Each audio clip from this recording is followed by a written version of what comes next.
When it comes to baking, baking soda is often a key ingredient.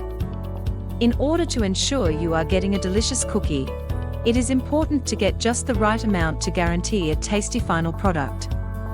What is baking soda? Baking soda, also known as sodium bicarbonate, is a salt made of sodium cation and a bicarbonate anion. Its natural form is crystalline, but in baking, it is as a powder. When combined with an acid, baking soda produces carbon dioxide gas. The bubbles that form get trapped in the dough or batter, leading it to inflate or rise.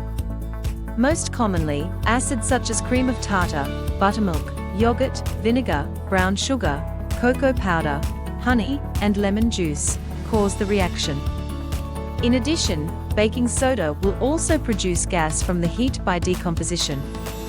In this case, no acid is necessary for this reaction to take place.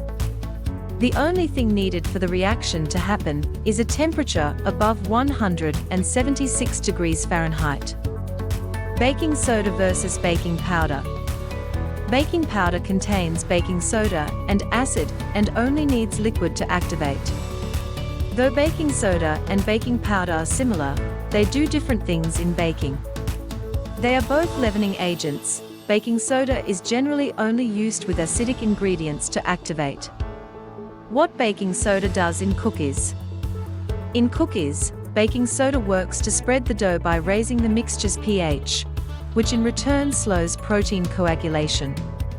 This allows the dough more time to set before the eggs do, resulting in a more evenly baked cookie.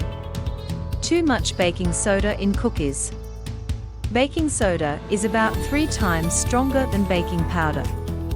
However, more baking soda doesn't necessarily mean more lift. When making cookies, too much baking soda can create a metallic, soapy flavor.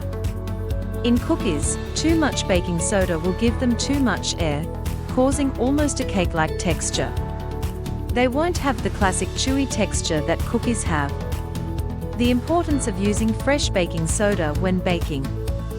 No matter what you are baking, it is important to make sure you are using fresh baking soda. Once you open the box, you should aim to use it within 30 days.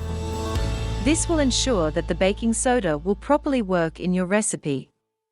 When your baking soda has expired, it will not react properly to heat acid.